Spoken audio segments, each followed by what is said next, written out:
Welcome to Franklin County Home Health Agency's Where the Heart Is. I'm Jennifer Martin, your host for today's show.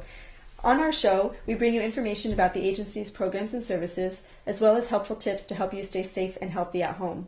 Today, we're in the home of Lois Webster, a community member who has had services from Franklin County Home Health, and Annette Blanchard, our hospice manager. And I thank you both for being here today, and thank you, Lois, for allowing us into your home to share your story, your personal story with us.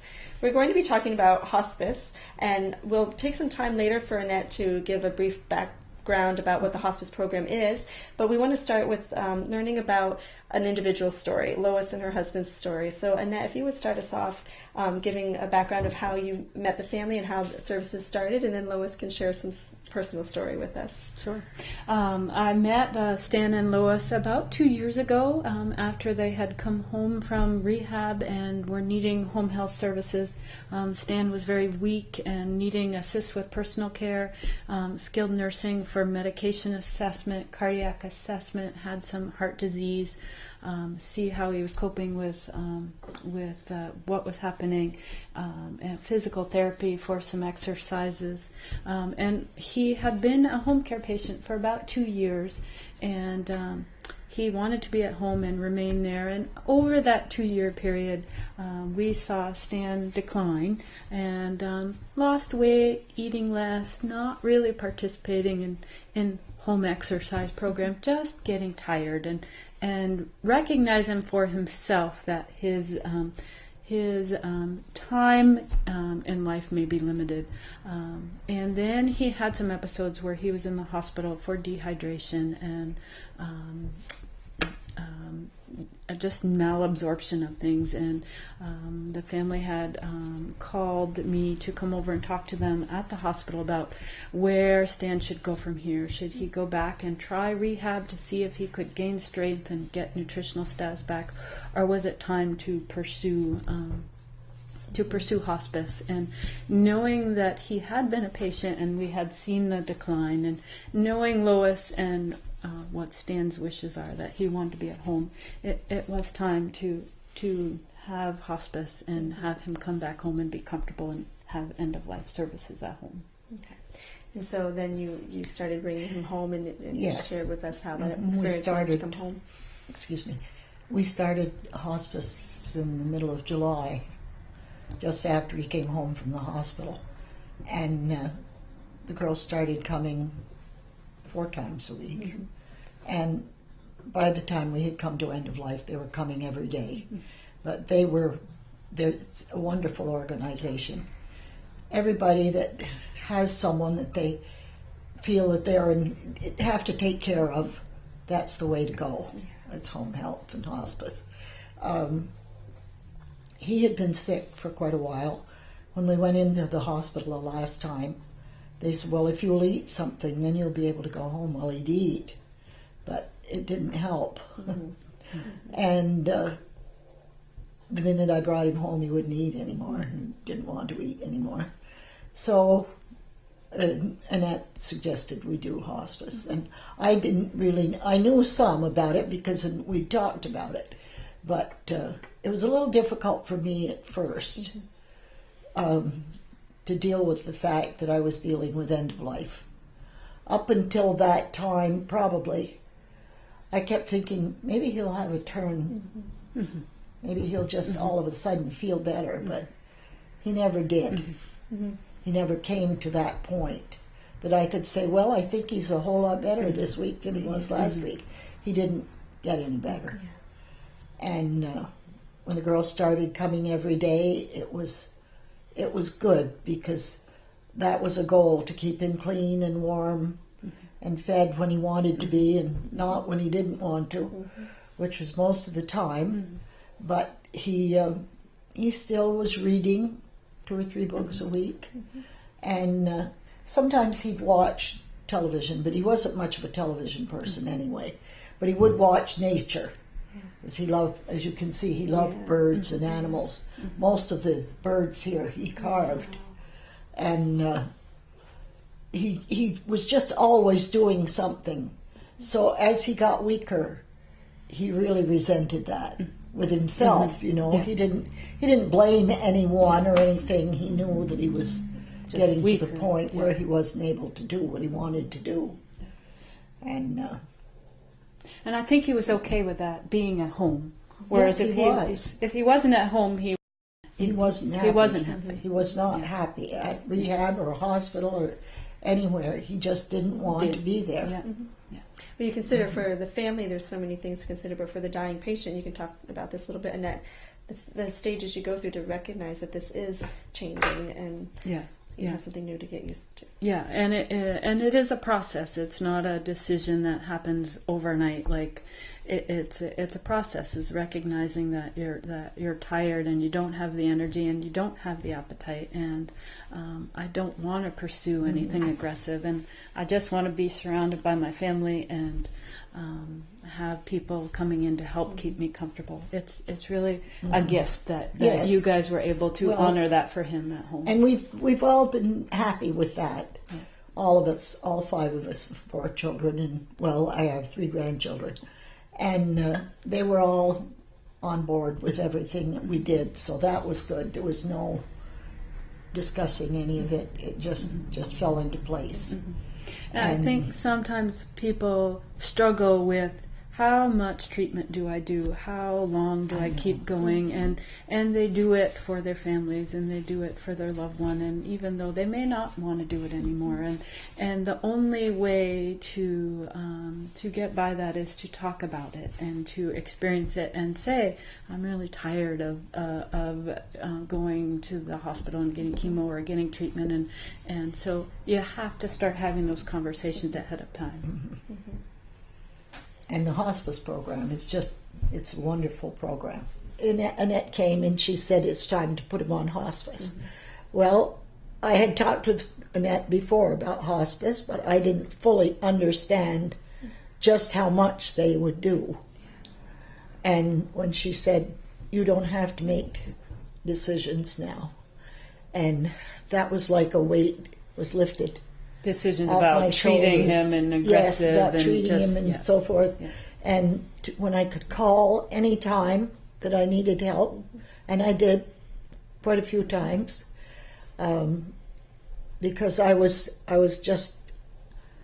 knew where we were going, and it was hard for me to start doing final things. It was very difficult, but these girls helped me along with that and made me understand what we were doing and why and so forth. It can be overwhelming to take It is all that while overwhelming. you have an It emotional is. response. Yeah. I had some help. My younger daughter, she would come early in the morning and help me get him up, because he got to the point where I couldn't lift on him. Even though he was thin, he was heavy. Yeah. He was a big, bony man, and I couldn't handle him too well. And then my next middle daughter would come at night and check to see that everything was okay and that I had him in bed and so forth, because he didn't stay up very long. He went to bed by 8 o'clock at night. And most nights he slept through, but then after we started the hospice, he didn't. He was up a lot of nights and didn't know where he was and who he was or where I was or what was going on and so forth. And then we started the drugs that he needed to take. And that was difficult for me, because I was a nurse. I did an 18-month program at the Catherine Booth Hospital in Montreal. And I was taught to save lives, not to help them along or whatever. So that part was difficult for me, to give him medications that I knew were going to just keep him quiet and out of pain. And so that was a little bit hard for me to start, wasn't it? But then I did manage it. I don't think that's unique. I mean, it is something that's hard for all of us to understand, Yes. and you can talk with us some more about that as we talk about medications and what the hospice program does. It is hard to It's hard to understand, let go, because and I made an oath, took a vow to not do anything deleterious or anything that would keep people alive when they shouldn't be. when they need to go, and he needed to go. He was, he asked me, I think maybe it was 2 to 3 weeks before he passed away, if I would stay here. And I hadn't even given that a thought. If you would stay in the house. He said, are you going to be able to stay here? And I said, yes, I think so, at least until I can't anymore. Okay. And also he said, will you keep Lily? And I said, yes. Is that your cat? He thought the world of that cat. Yes. Yeah. And she spent most of her time, we put the hospital bed out here, and she spent most of her time on that bed with him. Anyway, but it was, I said, a most positive experience to go through this. I was able to do it, even though it was hard, but my kids were wonderful too. I wasn't sleeping very well, but then that kind of straightened out too. But I was most impressed with this hospice program. At the end, the girls were coming every day, and we needed them because there was a lot of linens and so forth to be washed, and I was managing that. Usually the girls would fold at night or in the morning, but they were just wonderful. And then, up until that time, I'd never had anyone come and stay, while I went out somewhere. And they said, well, you can call anytime. And they were the most wonderful volunteers, people. Yeah. They were just wonderful. The first one that came was Chris. Sweeney. Yes, Chris Sweeney. And of course, Stan's bed was here, and he didn't know just how this was going to work. Well, she walked right over to the bed and started to talk to him. And when I came home, they were still talking. And usually he'd go right to sleep. If anybody came in, if he didn't want to talk, he went to sleep. But they were still talking. And then the gentleman, Mr. Lambert, he was wonderful. And 2 or 3 others, I can't recall all their names right now, but I know who they were, and they were just wonderful. And they kept him busy when I was gone. He didn't just lay there and sleep. When I was home, he would wake up and he would talk with me, but he was extremely deaf. So that was difficult. And Christine brought him a board too. The white. The white board. So I wrote something he couldn't hear me say, and I wrote it down. And he looked at it and he said, well, what does it say? I said, I'm sorry. I'll be more careful. That's great. But they were just, I don't know how anyone keeps someone that was in his condition home alone. And everywhere I go or I speak to anybody, I say, look, I had home health right from the beginning and right to the end. And they were wonderful. Just wonderful people, and just good people. I've heard from quite a few of them since, which is nice. And I just know they're there. And when I come to that point, that's who I want to take care of me. I hope they're all the same ones. You mentioned home health was with you from the beginning. Before the hospice program, what kind of services did you and or Stanley receive from home health? Home health were here 3 times a week until we started hospice. Okay. Home health aid for bathing, skilled aid. nursing. He knew what he was reading, and he did have times in the morning where he didn't know what he was, where he was, or he'd forgotten.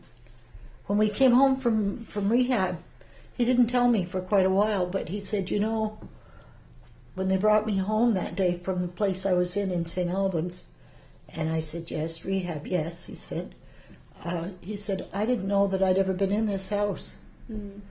And I thought, oh my, where are we going now? Because we'd been here 6 years, but he didn't remember. And then times it would come back to him, and I'd say, well, don't you remember building the cupboard? And he'd think a minute, and then he'd say, well, yes, I do remember that. And that, he said, did I build that? I said, oh gosh, yes. Well, then one day he said, did I do that after I retired or before? I said, oh, you did that when you were farming. And like he did the cupboards in the kitchen and anything that I wanted made, I just asked about it and he'd do it. He would build things. I think for Stan and for Lois and the family, it was determining when it was time to move from home care to hospice. He was an elderly gentleman. He didn't have a cancer diagnosis. He didn't have the sudden changes in status when it was very easy to determine. So it was just listening and recognizes the changes in his body, that his heart was getting tired. He was physically getting weaker. He wasn't eating. He wasn't absorbing what he was eating. And it was, do we keep doing the aggressive measures? Do we keep going to the hospital and coming home? And he didn't want that. No, he wanted to be at home. He wanted to be with Lois. He wanted to be comfortable. And home was like you time said, to he may transition. have had times where he had to ask, but it's home and it's a familiar setting. That's and you what were he here, wanted, and you where were he with wanted Yeah. to be. Yeah. He lived here as a child, Wow. and this was where he wanted to be. And he knew that he knew. knew that the end was coming, and he wanted to be comfortable. And And that was did he all. want to do exercises or No, he push didn't. himself to eat or drink? No, he did. just wanted to be happy and read Yeah. and be with Lois and be comfortable. Liza would say, "Shall we do a few exercises this morning?" And he'd say, "Okay." And she'd have him lift his foot, and I'd see him go, he just barely lift it off the floor. And I said, "I think you're supposed to lift it harder." Oh, yeah. He'd just look at me and say, you could stay out of this. Liza's doing this. And then she'd go over to the sink, and they'd stand with their hands.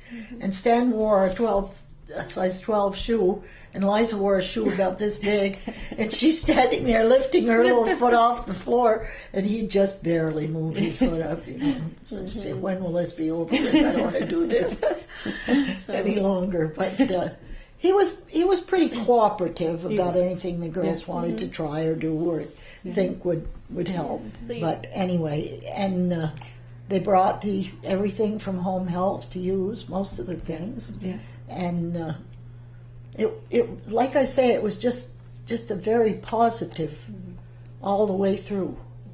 I never heard him complain about anything that the girls suggested or anything. Yeah. And when we had hospice, we got the hospital bed. That was wonderful, And, yes. social work was in visiting with Lois and the LNAs and the volunteers, and Oh gosh, yes. we were a team. And Yes, certainly a wonderful team. Yeah. I have said, I don't, and of course the morning that he died, well, I was supposed to call Annette, but Annette was at the hospital with her mother, wasn't it? And anyway, now I can't think of the girl's name that came. She was from up Enosburg, right? Not Jean. Terry. Terry? Terry. I think it Terry. was Terry. I think that was it. Yeah. I mean, I called her at 6 o'clock in the morning. I knew he was gone when I got up at 5:30, but I thought, I can't bear to call somebody out at 5:30 in the morning. Is a half an hour going to make a big difference, And my daughter was here with me, and we called my son and my other daughters. And so when she came, she just took over. She said, "If I need anything or want anything, I'll ask you." And we were fine. And I knew where all the drugs were, and got those all taken care of. And it was just made very easy for me. So. What I thought was wonderful is you had the calling hours, visiting hours, calling hours here at the house for Stan, and that was just a nice ending to a wonderful life. It was very positive, and so many people have called me. And it was hot that day, remember? Yep. But we had the doors open, and there was an air conditioner out in that other room. But between 1 and 4, there were 115 people there. And that was, Stan knew everybody in town. And he loved this town. And served on just about every place there was to serve. He did it.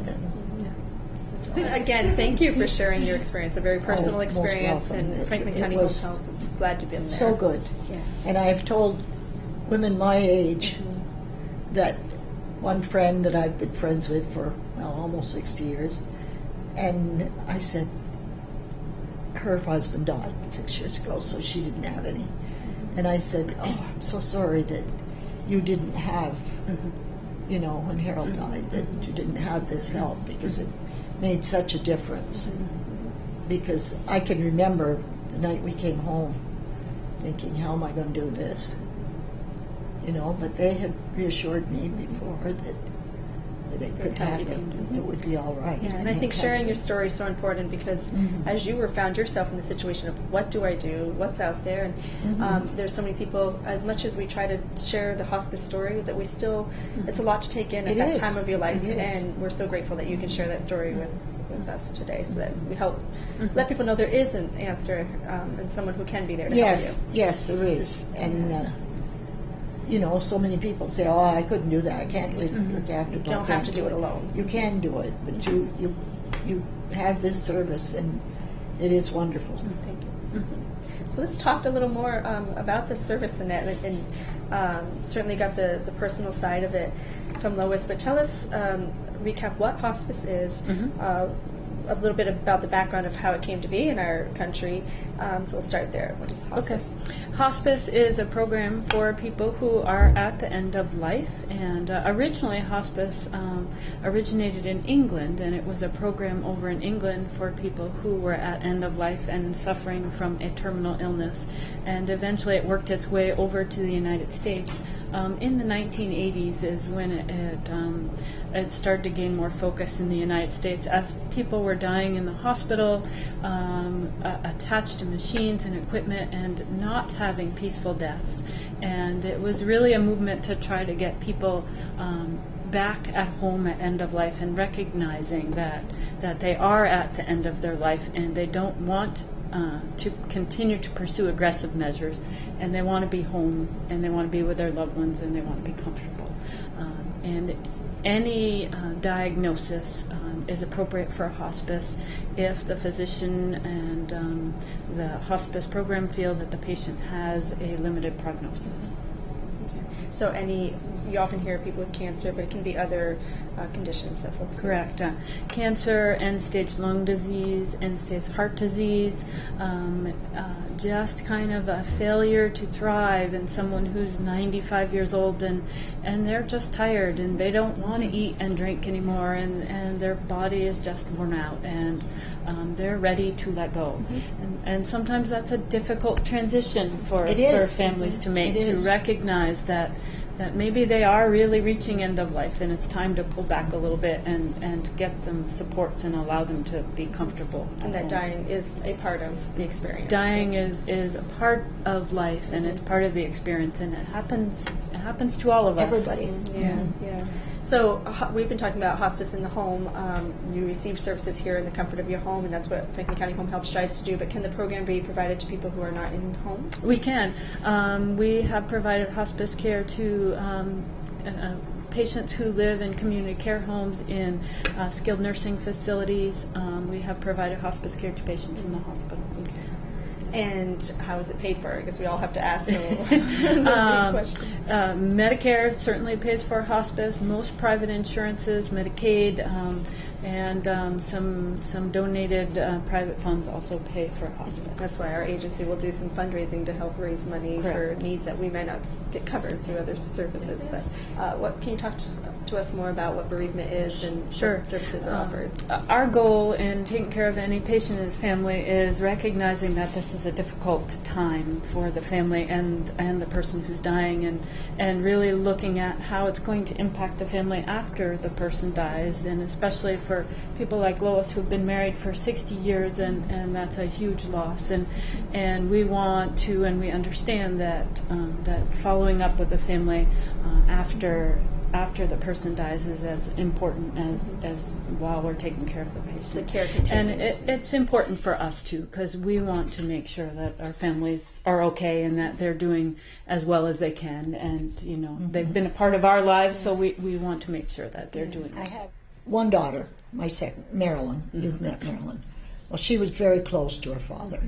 The other two girls are too, but that relationship was a whole different thing. They were she was very much like her father, his same work ethics and a to-do list and all that, and she's having a very hard time because... And I think it was hard for the kids as it was happening. You saw him and you saw the decline, and so to get them to understand that it was time for hospice and time to let Dad go. Yes, that yes. was and then my son just lives up back, and he was here a lot. He came a lot. Yeah.